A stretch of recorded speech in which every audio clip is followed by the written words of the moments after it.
लेकिन हमको भी अपने पुलिस प्रशासन पर शर्म आ रही है।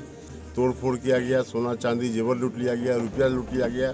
अब कोई प्रशासन था, ये आतंकवादी यहाँ मौजूद था जो महिलाओं के साथ ऐसा व्यवहार किया। क्या पावर के नशे में पुलिस आउट ऑफ कंट्रोल हो गई है? क्या वर्दी वाले अब कानून को ठेंगे पर रखने लगे हैं? ये हम नहीं कह रहे हैं, बल्कि सत्ता पक्ष के मानिए लोग ही अब अपने ही सरकार के पुलिस पर इस तरह का सवाल उठा रहे हैं। इतना ही नहीं, किसी ने पुलिस के करतूत पर सरकार शर्मसार होने की बात कही तो किसी ने अपने ही सरकार के पुलिस को लुटेरा बता दिया, तो किसी ने पुलिस की करतूत को आतंकवादी का हरकत बता दिया। घटना डंडखोरा थाना क्षेत्र के नवादा गांव से जुड़ा हुआ है। दरअसल 26 अप्रैल को शराब तस्करी के आरोप में गिरफ्तार युवक सूरज को छुड़ाने को लेकर नवादा गांव के लोगों ने गांव के मुखिया सह भाजपा प्रखंड अध्यक्ष आलोक चौहान के नेतृत्व में थाना पर धावा बोल दिया, ऐसा आरोप पुलिस का है। इसी पर कार्रवाई करते हुए पुलिस नवादा गांव में उपद्रवियों की गिरफ्तारी के लिए छापेमारी किया। गांव में छापेमारी के दौरान पुलिस पर मुखिया सह भाजपा प्रखंड अध्यक्ष आलोक चौहान के घर में जमकर तोड़फोड़ करने और निर्दोष ग्रामीण महिलाओं को पीटने का आरोप पुलिस पर है। पुलिस ने इस दौरान बर्बरता की सभी हदें पार कर दिया। गांव के पुरुष पुलिसिया कार्रवाई के खौफ से पहले ही फरार हो चुके थे और उसके बाद पुलिस ने महिलाओं को भी नहीं बख्शा। इतना ही नहीं, मुखिया सह भाजपा के प्रखंड अध्यक्ष आलोक चौहान के घर जमकर तोड़फोड़ मचाया। इसी को लेकर पूर्व डिप्टी सीएम सह विधायक तारकिशोर प्रसाद, एमएलसी अशोक अग्रवाल और प्राणपुर विधायक निशा सिंह ने पीड़ित गांव के लोगों से मुलाकात किया। सत्ता पक्ष के नेताओं ने अपने ही सरकार के खाकी वालों के इस खौफनाक रूप पर जमकर बरसते हुए अपने ही सरकार के इन बेलगाम वर्दी वालों पर कार्रवाई की मांग की। ऐसे में पूर्व डिप्टी सीएम सह विधायक तारकिशोर प्रसाद ने जहां पुलिस की हरकत को सरकार के लिए शर्मिंदगी बताया, वहीं विधान पार्षद अशोक अग्रवाल ने मुखिया आलोक के घर में पुलिस पर लूटपाट का आरोप लगाते हुए पुलिस को लुटेरा कह दिया। वहीं प्राणपुर की विधायिका निशा सिंह ने पुलिस के इस हरकत को आतंकवादी के हरकत कहते हुए अपने ही सरकार से अपने पुलिस के लिए कठोर कार्रवाई की मांग करने लगी। बताते चले, इस मामले में डंडखोरा थाना प्रभारी को सस्पेंड कर दिया गया है। भाजपा नेताओं की टोली इससे आगे बर्बरतापूर्ण कार्रवाई करने वाले पुलिस के वरीय अधिकारियों पर भी कार्रवाई की मांग कर रहे हैं। और जिस प्रकार का विभत्स दृश्य हम सबों ने देखा है, ये बड़े बड़े दंगों में भी और अगर बड़ी बड़ी डकैतियों में भी इस प्रकार का दृश्य घर के अंदर मैंने नहीं देखा है।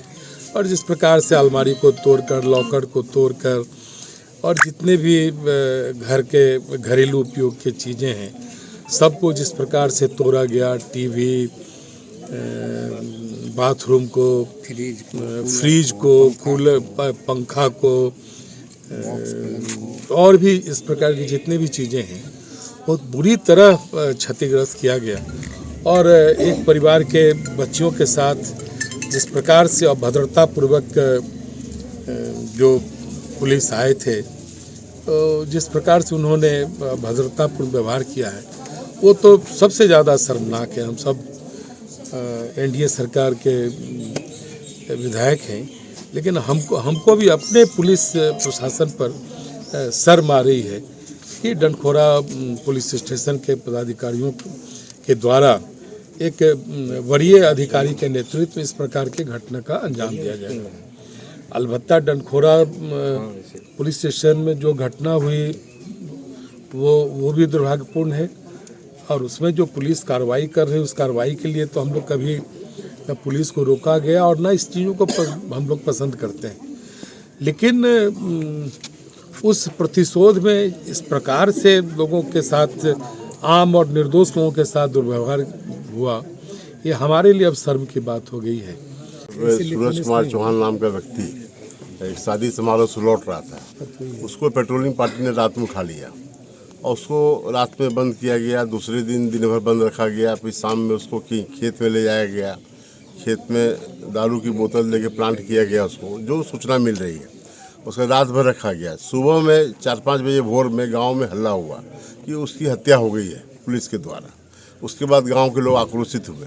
उसके बाद थाना का घेराव हुआ। मुखिया ने जाके वहाँ बचाने की कोशिश की, लोगों को समझाने की कोशिश की, लेकिन आक्रोश में जब हत्या की बात सुने गांव वाले तो वो घटना घट गई। ये काफ़ी निंदनीय घटना है। लेकिन पुलिस के द्वारा जिस तरीके से मुखिया जी के घर को, पूर्व मुखिया जी संजीव के परिवार को, उनकी चारों बेटियों को, कुंवारी बेटियों को, और जो हमारे मुखिया की पत्नी है एसटी समाज से आती है, उनको जिस तरीके से बुरी तरह बेरहमी से मारा गया, ये काफ़ी निंदनीय है।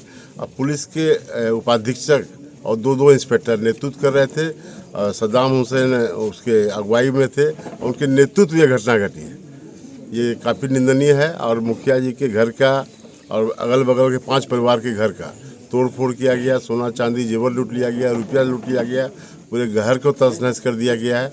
इसकी उच्च स्तरीय जांच होनी चाहिए।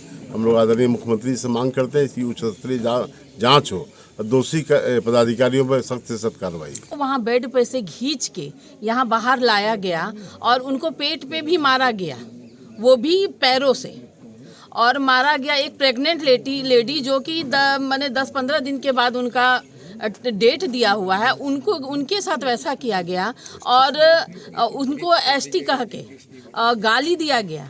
बोले कि मैडम हमारा कास्ट, हम नीचे कास्ट से हैं और हमारे कास्ट का पूरा वो करके हमको गाली दिया गया और बहुत गंदे गंदे शब्दों का प्रयोग किया गया। ऐसी कोई लेडीज़ नहीं बची जिनको लोग ने नहीं मारा, और बच्चियों को भी मारा गया और उनको कैरियर का धमकी दिया गया कि अगर हम तुम लोग पे केस कर देते हैं, FIR दर्ज करा देंगे तो तुम्हारा कैरियर खराब हो जाएगा। तो क्या प्रशासन के पास इतनी ताकत है कि आप किसी का करियर बर्बाद कर सकते हैं? और क्या प्रशासन ऐसा भी कर सकती है? तो ये प्रशासन नहीं, ये आतंकवादी ही आए थे यहाँ पर। हम किसी की वजह से ये नहीं बोल सकते हैं कि ये कोई प्रशासन था, ये आतंकवादी यहाँ मौजूद था जो महिलाओं के साथ ऐसा व्यवहार किया, और बहुत ही निंदनीय घटना है ये।